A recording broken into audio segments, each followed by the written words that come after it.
बिस्मिल्लाहिर्रहमानिर्रहीम। नाज़रीन, ये कहानी है अशोक चतुर्वेदी की। एक ऐसा नाम जो अब भारत के लिए बाइसे शर्मिंदगी बन चुका है। महीने बल्कि सालों से वो पाकिस्तान की सरजमीन पर खामोशी से वार कर रहा था। कौन है ये अशोक चतुर्वेदी? वो पाकिस्तान में आखिर कर क्या रहा था? इसके हैंडलर्स कौन थे? इस वीडियो में हम आपको दिखाएंगे कि वो हर वो सबूत, हर वो तफसील जो मीडिया आपसे छुपा रहा है। आज हम जिक्र करेंगे एक जासूस, एक खुफिया मिशन, एक खतरनाक खेल और एक एजेंसी का जिसने इंतहाई सनसनीखेज अंदाज में दुश्मन मुल्क के जासूस को गिरफ्तार करके न सिर्फ इसके नापाक अजाइम को खाक में मिलाया, बल्कि भारतीय एजेंसी रा के पूरे नेटवर्क को भी तहस नहस कर दिया। रा का ये जासूस कौन है? ये खतरनाक शख्स पाकिस्तान में क्या कर रहा था? ये पाकिस्तान में किस मिशन पर था? किन लोगों को ये फंडिंग करता था और इसे कहां से और कैसे गिरफ्तार किया गया? इस सब पर हम इस वीडियो में आगे चलकर तफसीली डिस्कशन करेंगे। लेकिन एक बात आपको बताते चलें कि इस रा के एजेंट की गिरफ्तारी अभी तक पाकिस्तान में सरकारी सतह पर जाहिर नहीं की गई। आईएसपार ने इस मामले पर लबकुशाई की है और ना ही किसी गवर्नमेंट ऑफिशियल ने इस खबर की तस्दीक या तरदीद की है। लेकिन खोजी टीवी की टीम अपने जराए से मजीद मालूमात हासिल कर रही है। जैसे जैसे इस गिरफ्तारी के मुतालिक अपडेट्स आती रहेंगी वो हम आपसे शेयर करते रहेंगे। नाज़रीन, रा के इस एजेंट की गिरफ्तारी के साथ ही भारत के पाकिस्तान में सरगर्म एक बड़े नेटवर्क से पर्दा उठ गया है। जिस रा एजेंट को पकड़ा गया है इसे दूसरा कलभूषण भी कहा जा सकता है, क्योंकि इसकी गिरफ्तारी ने इंडियन खुफिया एजेंसी रा की न सिर्फ कमर तोड़ दी, बल्कि पाकिस्तान में रा को अपने ऑपरेशंस भी बंद करने पड़ गए हैं। भारत का ये जासूस पहले तो ईरान से ऑपरेट करता था, लेकिन अब इसकी दीदा दलेरी इस कदर बढ़ गई थी कि पिछले 6 माह से ही पाकिस्तान में डेरे डाले बैठा था। रा एजेंट इस कदर शातिर था कि ये कभी एनजीओ वर्कर बनकर बलूचिस्तान में घूमता था, तो कभी मुतरज्जिम बनकर हुकूमती शख्सियात से मीटिंग करता था और कभी खुद को हसास इदारे का एहलकार जाहिर करके लोगों पर धौंस जमाता था। नाज़रीन, इस एजेंट अशोक चतुर्वेदी का कोड नाम था, जी हाँ, बी आर्या 13। भारत की खुफिया एजेंसी रा का यह इंतहाई शातिर एजेंट पाकिस्तान को नुकसान पहुंचाने के लिए हमारे हमसाया मुल्क ईरान से ऑपरेट कर रहा था। कलभूषण की तरह इसने भी इब्तदा में सोचा था कि वो ईरान से ऑपरेट करता रहेगा तो इसे वहां कोई नहीं चढ़ेगा। लेकिन वही बात कि बकरे की मां कब तक खैर मनाएगी। रा में अशोक चतुर्वेदी का तारुफ एक फील्ड कोऑर्डिनेटर के तौर पर किया जाता था, मगर असल में वो वेस्ट एशिया डेस्क पर तैनात एक सीनियर ईस्ट हैंडलर था।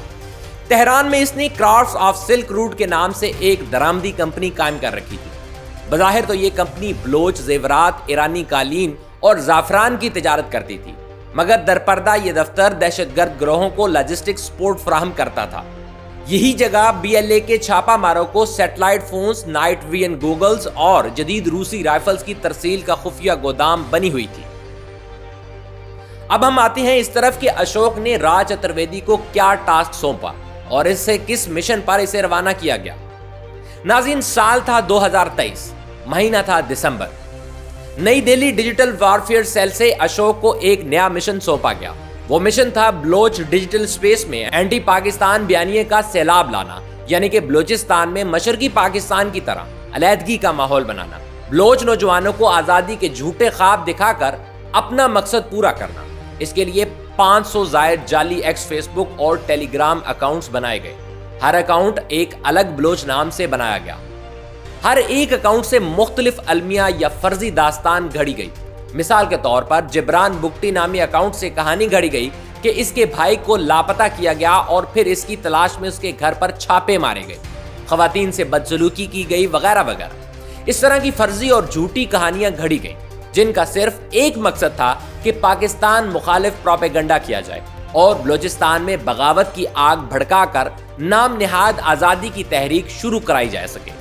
नाज़रीन, भारतीय दारुल हुकूमत नई दिल्ली के साइबर पार्क लेक्जी में वाक़े ट्रोल फार्म के 25 ऑपरेटर्स रोजाना 8000 से जायद पोस्ट और 1500 ग्राफिक्स अपलोड करते थे।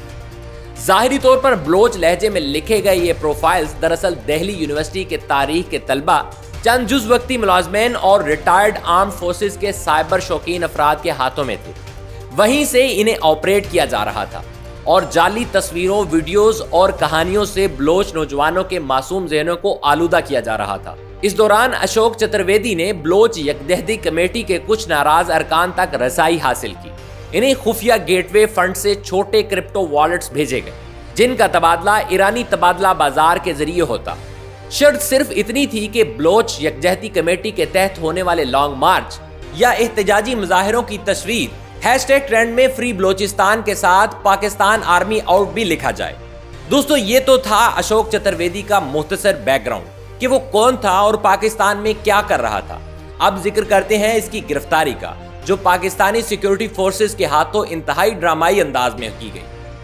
ناظرین، 21 فروری 2025 رات 2 بجے پاک ایران سرحد کے قریب ایک بند پک اپ ٹرک نے کچے راستے پر بریک لگائی۔ سرحدی post Chabahar Panjgur link track پر پاکستانی کاؤنٹر انٹیلیجنس یونٹ نے خفیہ اطلاع پر تھرملز آن کر رکھے تھے۔ ٹرک سے اترنے والے 3 افراد میں سے جو درمیانے قد کا سیاہ چشمہ اور زیتونی جیکٹ پہنے تھا، اسے طے شدہ ریڈ 9 کا اشارہ ملتے ہی چاروں طرف سے گھیر لیا گیا۔ دستگیر خان نامی مقامی بروکر نے پکڑے جانے پر فورسز کے جوانوں سے کہا، صاحب یہ تو مترجم ہے، مگر ریٹینا آئی ڈی سکینر نے پلک جھپکتے ہی اس جھوٹ کو نہ صرف بے نقاب کیا بلکہ ننگا کر دیا۔ فوٹو میچنگ سے فوری پتا چل گیا کہ یہ تو وہ پرندہ ہے جس کی تلاش ISI کافی دنوں سے کر رہی تھی اور اب وہ فورسز کے ہتھے چڑھ گیا تھا، اور اس کی ساری جنم کنڈلی ہمارے پاس پہلے سے موجود تھی، لہٰذا آئے بائے شائع کرنے کا کوئی فائدہ نہیں تھا۔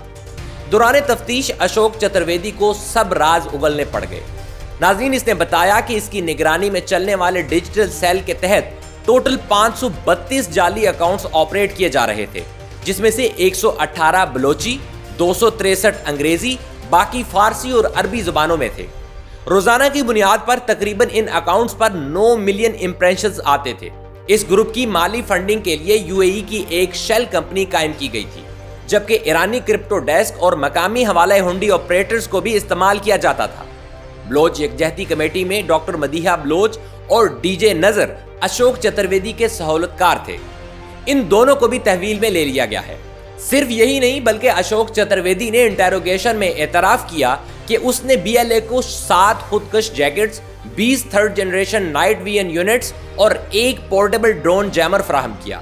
چترویدی کے پاس سے ملنے والے 10 TB کے ڈیجیٹل فرانزک امیجز سے ایسے لنکس ملے جس نے تفتیشی حکام کو چکرا کر رکھ دیا، اور لاگن ڈیٹیلز ملی ان کے تانے بانے کراچی اور اسلام آباد سے حساس مراکز تک جاتے تھے، جس سے یہ پتا چلا کہ بھارتی نیٹ ورک صرف بلوچستان ہی نہیں، پاکستان کے شہری مراکز میں بھی اپنی پراکسیز قائم کر چکا ہے۔ ISI نے کراچی میں چھاپا مار کر ایک سوشل میڈیا ایجنسی کے 2 ملازمین کو حراست میں لیا ہے۔ ان کی ذمہ داری برانڈ مینجمنٹ تھی، لیکن وہ BLA کے لیے انفلوئنسرز ہائر کر رہے تھے۔ اب چترویدی کی گرفتاری کے بعد دہلی میں واقع سائبر پارک پر خفیہ چھاپے کے بعد وہاں کا ڈیٹا سینٹر اچانک بند کر دیا گیا۔ ناظرین، پاکستانی حکام نے اشوک کی گرفتاری تاحال ظاہر نہیں کی۔ بظاہر دنیا کے لیے یہ ایک گمنام سمگلر ہے، لیکن اندرون خانہ معاملات تیزی سے بدل رہے ہیں۔ اس کی گرفتاری کے BLA کے بعد سے کئی کمانڈر بھاری ہتھیاروں کے بغیر پکڑے گئے، اور سوشل میڈیا پر جعلی اکاؤنٹس کے ذریعے پروپیگنڈا کرنے والے متعدد ہینڈلر اچانک خاموش ہو گئے۔ دوستو، اب اس کی گرفتاری کے بعد جہاں بلوچستان کی ٹوٹی سڑکیں نئی روشنی کی منتظر ہیں، یہ کہانی آہستہ آہستہ پھیل رہی ہے۔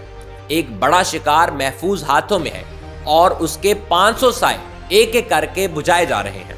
دوستو، ایک بار پھر ہم یہ واضح کرتے چلیں کہ اشوک چترویدی کی اس گرفتاری کی پاکستان کی سرکاری حکام نے تصدیق بالکل نہیں کی۔ البتہ سوشل میڈیا پر اس کی گرفتاری کی خبر اور تصویر دھڑا دھڑ شیئر کی جا رہی ہے۔ ناظرین، اگر آپ چاہتے ہیں کہ ہم اشوک چترویدی کے اعترافات اور را کے نیٹ ورک پر مزید ویڈیوز اور حقائق سامنے لائیں تو آپ ہمارے چینل کو سبسکرائب کر لیں اور فیس بک پر ہمیں لائک کر لیں، اور نیز کمنٹ میں اپنی رائے سے ہمیں ضرور آگاہ کیجیے گا۔ ملتے ہیں ایک نئی ویڈیو میں، تب تک اپنا اور اپنے پیاروں کا ڈھیر سارا خیال رکھیے گا۔ اللہ نگہبان۔